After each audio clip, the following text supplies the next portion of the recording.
Abra sua Bíblia, meu irmão, no Salmo de número 2.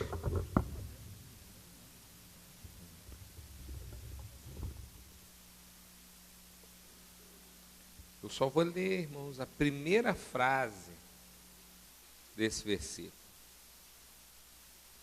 Salmo de número 2,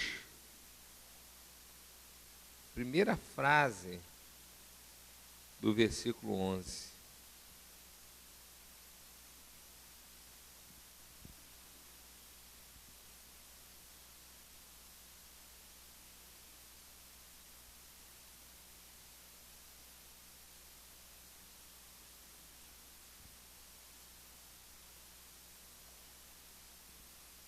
Amém?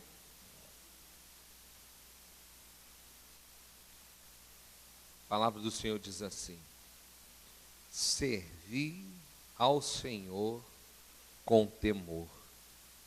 Vamos ler todos juntos essa frase somente? 1, 2, 3 e... servi ao Senhor com temor. Novamente. Servi ao Senhor com temor.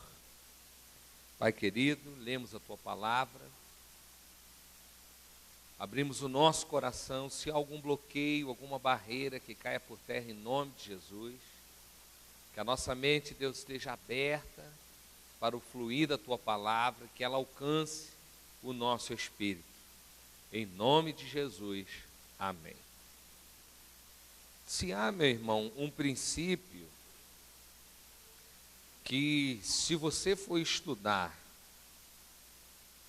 é um princípio que se encontra em todas, praticamente em todas as teologias, não posso dizer que todas, mas praticamente em todas, se chama presciência. Diga-se comigo, presciência.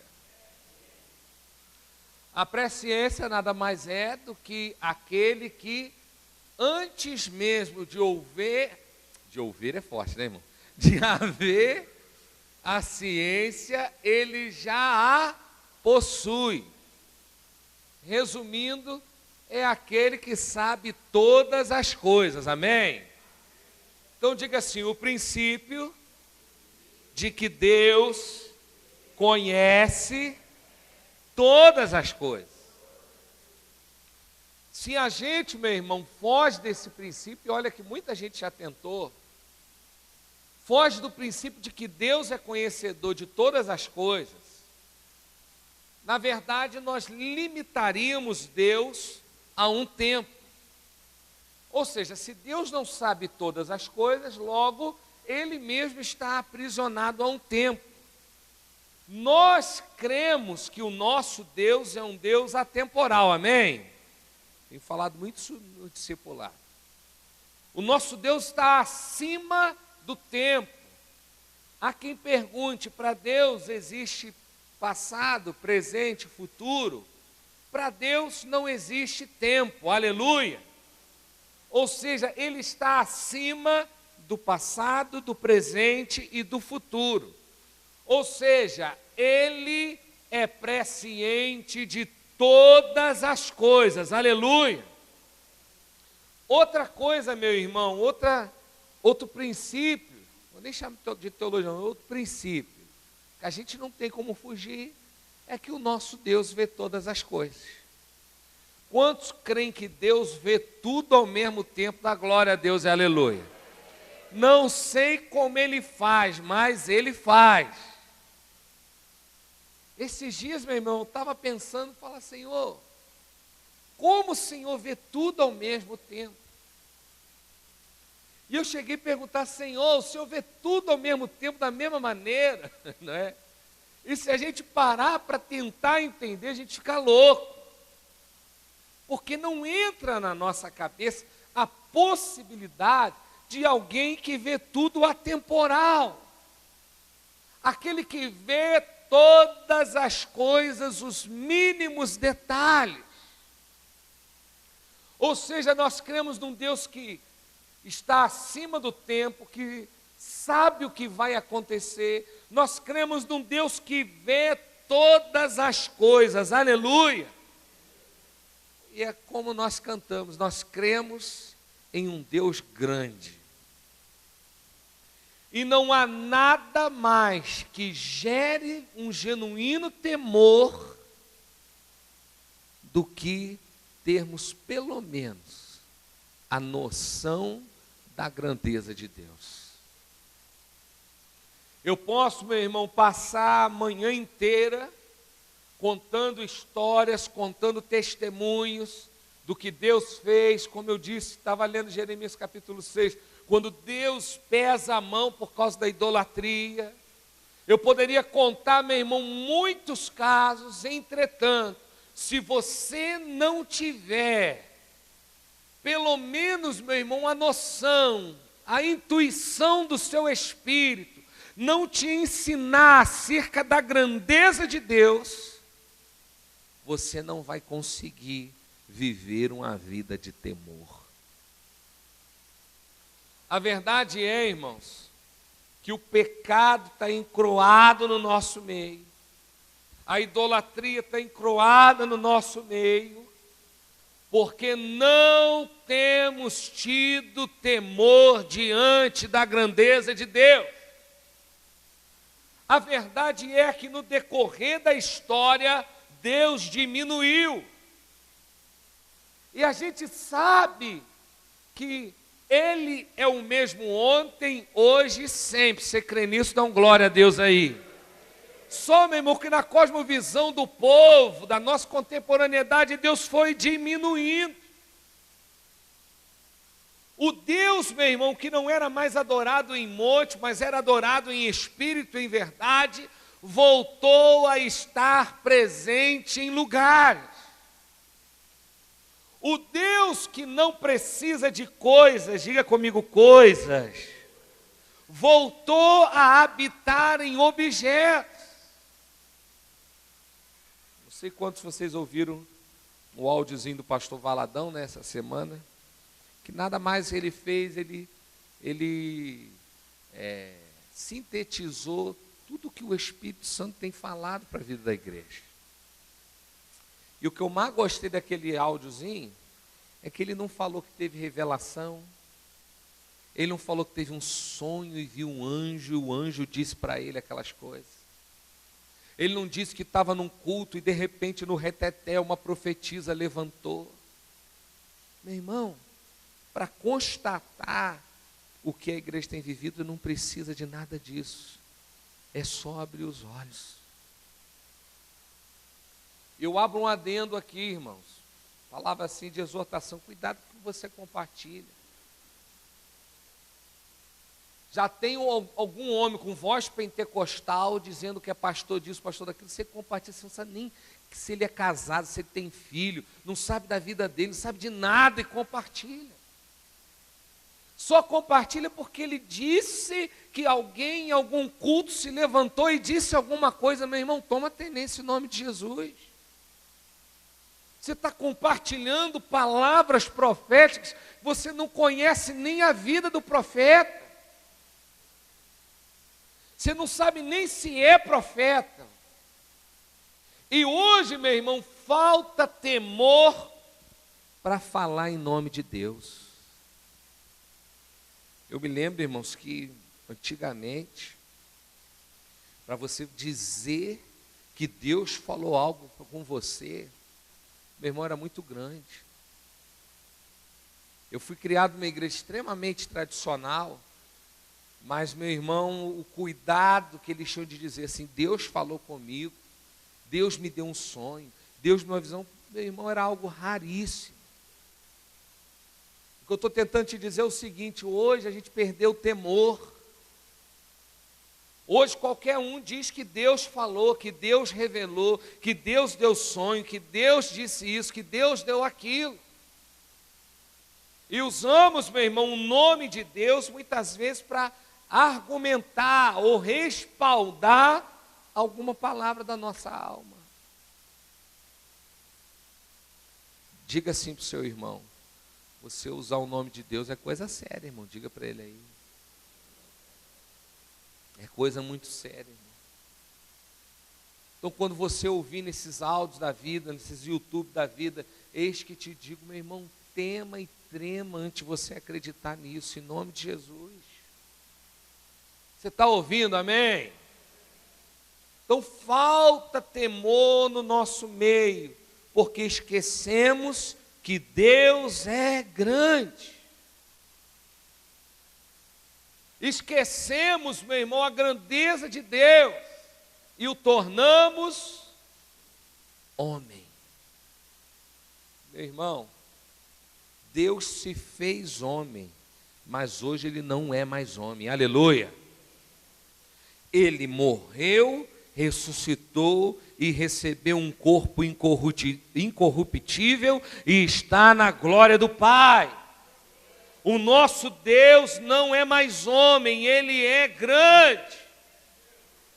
As limitações que Jesus teve, Ele não tem mais. Ou seja, meu irmão, não tente diminuir o nosso Deus. Ele é grande e Ele vê todas as coisas. Meu irmão, o pecado é a maior constatação da falta da nossa fé. Quando, meu irmão, há pecados na nossa vida, ali é a maior constatação de que muitas vezes não cremos como nós falamos. Muitas vezes, meu irmão, pecados ocultos na sua vida, onde ninguém vê, onde ninguém sabe, mas você o comete, porque muitas vezes, no fundo, você não acredita que Deus está vendo. Será, meu irmão, que se acreditássemos de todo o coração que o nosso Deus está vendo você no seu oculto, será que faríamos o que fazemos? Será que continuaríamos falando como falamos? Você crê que Deus conhece todos os WhatsApps mandados no mundo inteiro? Ele conhece todas as coisas. Será, meu irmão, que o nosso Deus sabe todos os pensamentos? Quem crê nisso dá glória a Deus. Então aproveita e diga assim: misericórdia, Senhor. Quando, meu irmão, retornamos para a essência de Deus, esse retorno gera santidade. Esse retorno arranca de nós o pecado.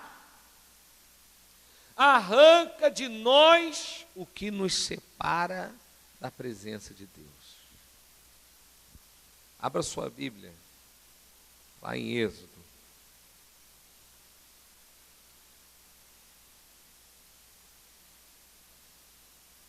Capítulo 3.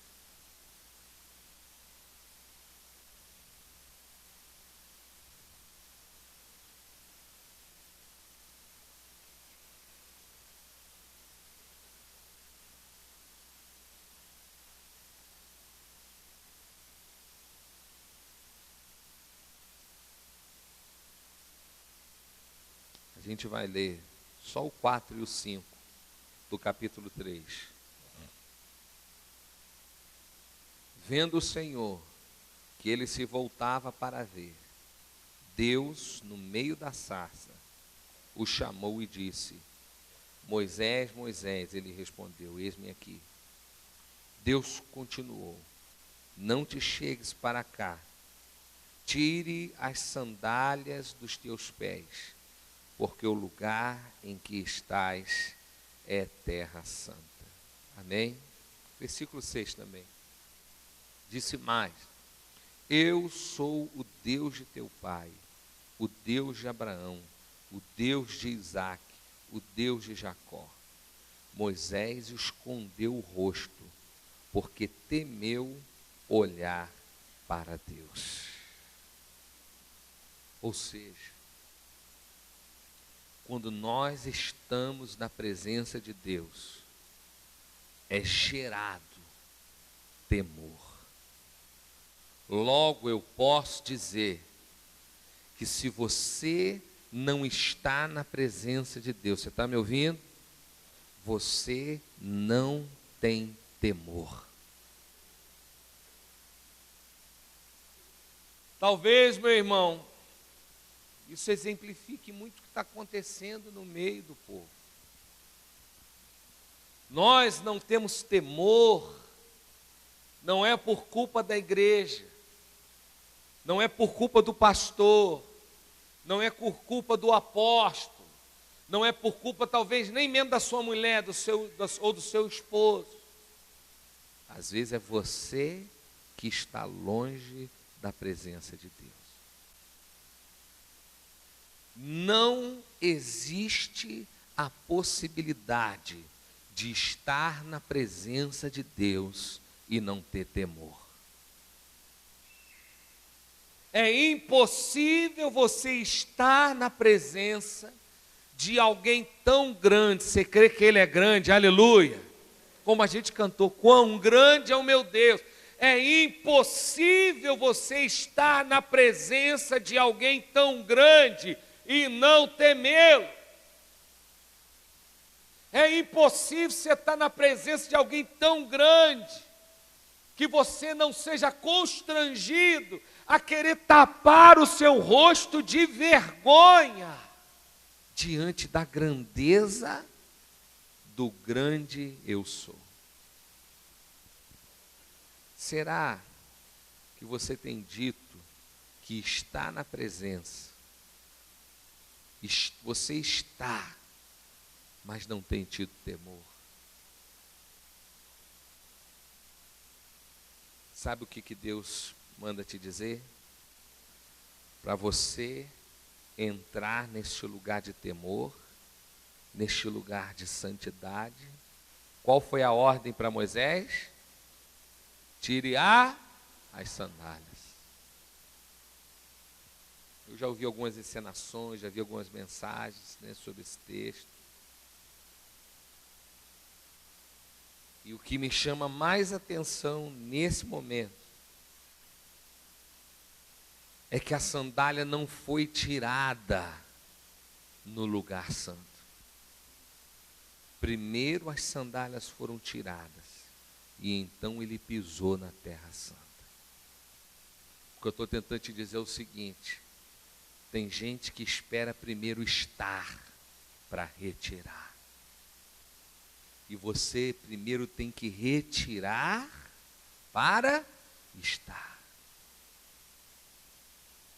E talvez, meu irmão, a gente vive nessa eterna corrida. Eu quero estar, eu quero viver, eu quero estar próximo de Deus. Mas você sempre está esperando primeiro estar para retirar. Você está ouvindo? Você tem que tirar aquilo que impede você de estar em um lugar de santidade. Será que há alguma coisa na sua vida? Será que há algo na sua vida? Quem sabe? Falta de compromisso com as coisas de Deus. Você, meu irmão, às vezes só sabe cobrar, mas pouco faz. Ou quando faz para simplesmente satisfazer os desejos da sua alma. Será, meu irmão, que o que te separa de Deus é a sua falta de fidelidade com as pessoas? Eu quero ter a presença de Deus, mas sou um traíra. Eu quero ter a presença de Deus, mas quando fulano vira a esquina, eu sou o primeiro a falar mal dele. Pessoas maledicentes que querem a presença. Aí querem ser extasiados, querem viver em êxtase espiritual, mas são maledicentes. Talvez, meu irmão, você quer a glória, mas será que tem alguma impureza que te separa de Deus? Será, meu irmão, que é o orgulho? Será que você se acha tão santo que todos que estão ao seu redor estão errados e só você tem a visão celeste? A igreja toda está errada e você tem a visão. Já encontrei muita gente assim, que em vez de mudar por amor, se tornam rancorosos, maledicentes. Será que o que te separa da glória, da presença de Deus, é o amor, é a falta de amor, melhor dizendo? Você diz que ama, mas quando é necessário arrancar algo seu por alguém, você não arranca. Será que a tua visão, teus olhos são maus? Pastor, o que é olho mau? Olho mau não é só olho que olha para a mulher na rua, que olha para impureza, não. Sabe algo que uma pessoa que tem olho mau, o que ela tem? Ela consegue enxergar só o que as pessoas têm de ruim. Elas entram na sua casa, você está ouvindo aí? Seus móveis podem estar todos bonitos, mas ela vai olhar para a poeira que está debaixo da televisão. E se bobear, vai sair dizendo que a tua casa é empoeirada. São pessoas que olham para pessoas procurando só o que elas têm de ruim. É a mesma coisa, irmãos. O que acontece, que o diabo tem usado muito. Pessoas que olham para a vida da igreja e só valorizam o que ela tem de ruim. Eu sei, meu irmão, que a nossa igreja, a igreja de Jesus, estou dizendo metodista não, amém, irmão? Ela tem muitos defeitos, mas ela tem extremas qualidades. Extremas qualidades. Não são pessoas que entram, por exemplo, aqui, e elas só vão procurar os defeitos. Elas não falam uma palavra de bênção sobre a vida da sua igreja. Elas amaldiçoam, elas constatam. A vida delas, muitas vezes, é constatar o que você tem de ruim. São olhos maus, não são olhos proféticos. Sabe por quê? Porque o olho profético, ele percebe, mas ele não deixa de amar, ele não deixa de interceder e ele abençoa. O olho profético é muito diferente do olho mau. O olho mau te torna rancoroso. O olho profético te torna amoroso. Você está entendendo? Então, meu irmão, aquele que olha para a vida dos outros, só constata os erros, tem nada de profeta não, é maledicente, fofoqueiro.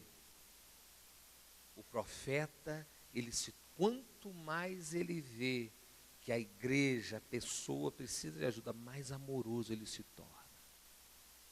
E é através do amor que ele quebra, através do Espírito Santo, o pecado na vida da igreja ou na vida da pessoa. Você está entendendo?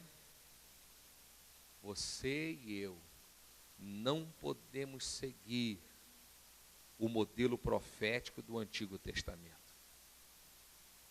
onde muitas vezes o profeta era levantado para literalmente amaldiçoar.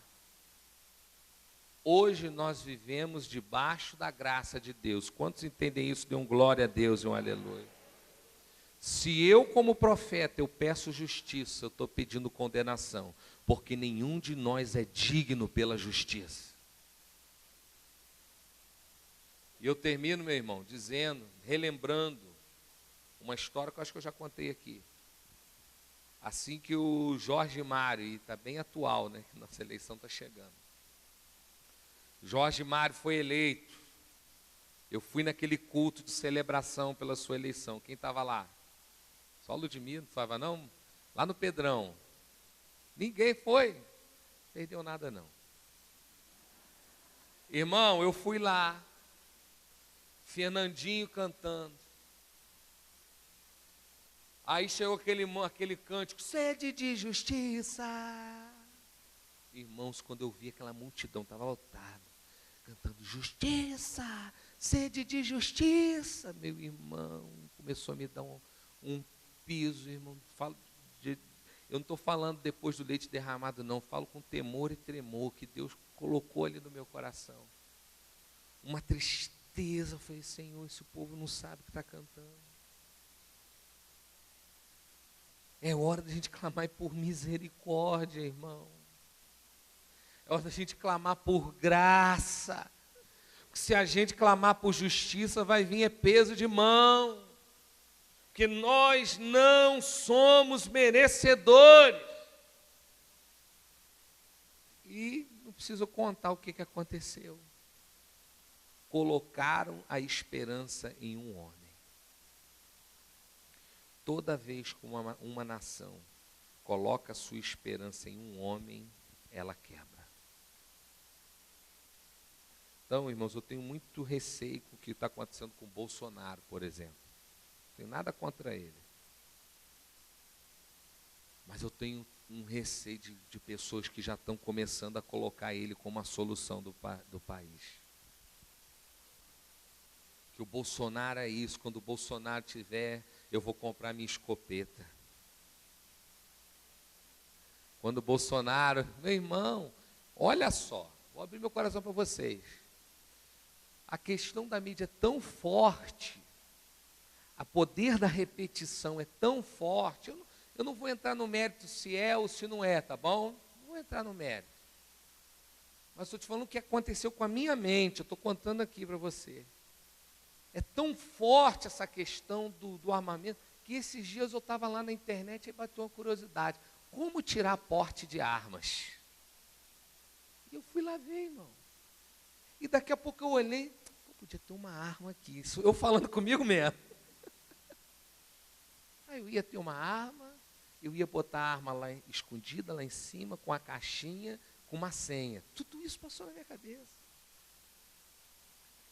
Ou seja, meu irmão, as coisas vão entrando na nossa alma. Te dou uma dica. A salvação não está em armas e nem em homens. Não está, irmão.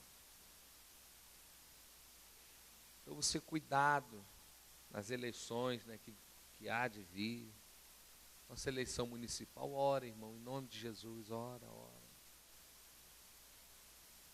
Ora, irmão. Nossa eleição para presidente, ora. Não pensa que é um ou outro homem, não.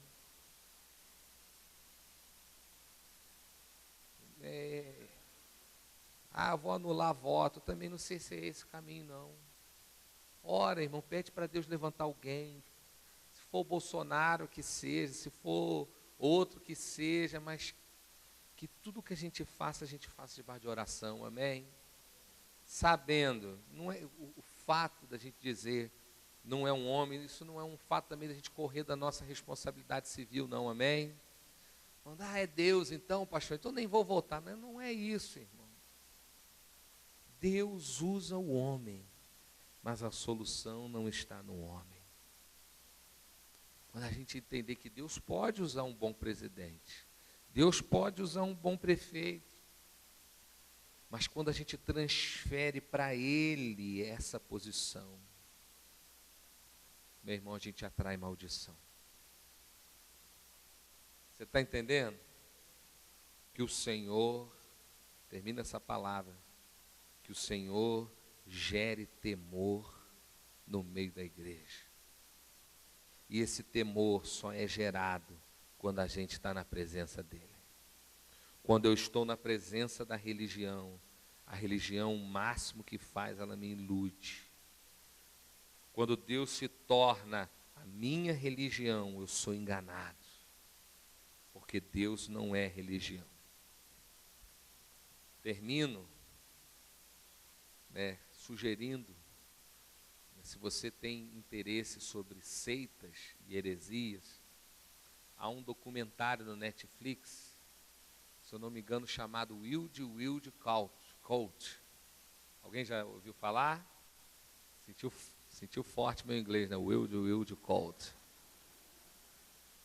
É um documentário sobre o Osho. Osho foi um grande guru indiano que foi para os Estados Unidos e iludiu uma multidão no estado de Oregon. É uma série de 8 episódios, eu vi assim, rápido. Acabou que cancelou por causa da gasolina, né, irmão? Não tive tempo. Algumas coisas cancelaram por causa da gasolina. Então, se você quer ver como a religião faz mal, você pode ali, como o carisma de um homem é capaz de destruir. Mas, o que eu mais impactei com esse documentário foi que como as pessoas estão carentes. E quando vem um aproveitador como ele, com carisma, com sabedoria, digo sabedoria humana, com inteligência, melhor dizendo, conhecimento, como ele foi capaz, meu irmão, de movimentar milhares e milhares e milhares de pessoas. A religião movimenta pessoas, mas a religião não transforma o coração das pessoas. Agora, se eu estou na presença de Deus, a presença de Deus gera temor. Sabe o que a gente faz? A gente tampa a face diante dele. Vamos ficar de pé?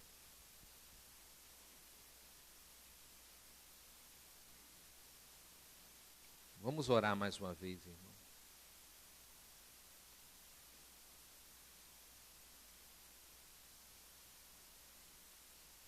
Aproveita, meu irmão, se por falta de temor tem entrado algum pecado na sua vida, peça perdão a Deus agora.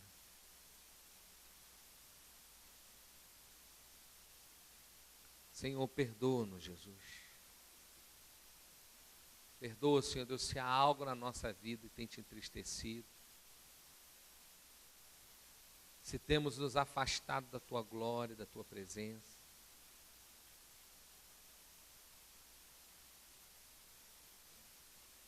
Nos perdoe, Senhor.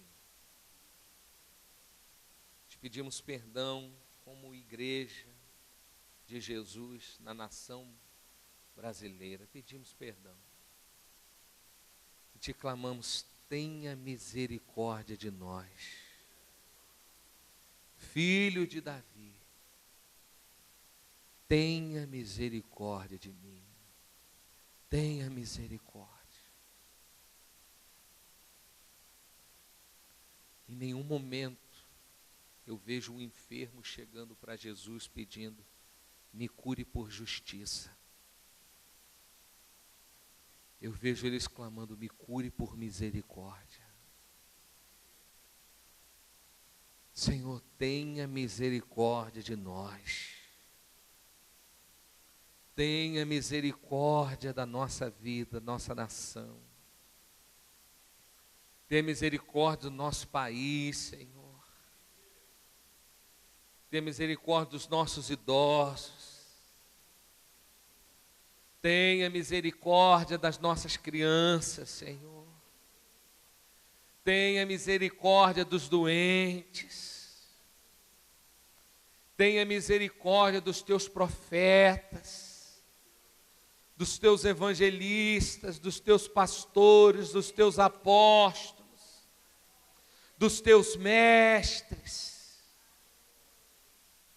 Tenha misericórdia dos teus missionários. Tenha misericórdia do teu povo, Senhor. Incluindo a nós, Pai, tenha misericórdia de nós, Pai. Em nome de Jesus, Pai. Tenha misericórdia, Senhor.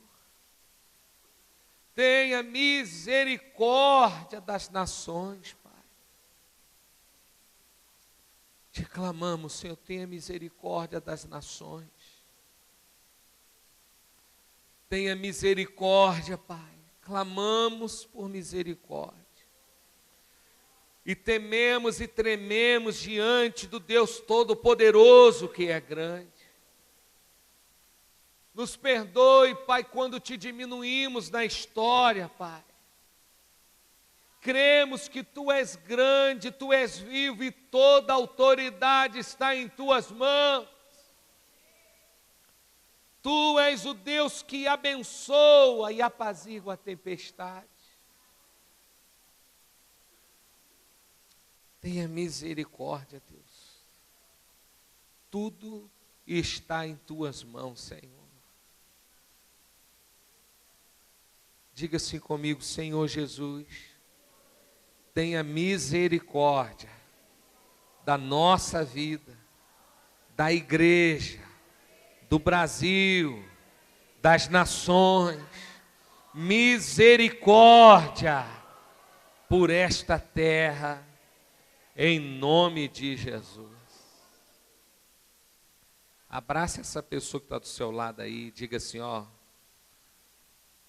esteja na presença, diga para ele, esteja na presença, porque a presença gera temor.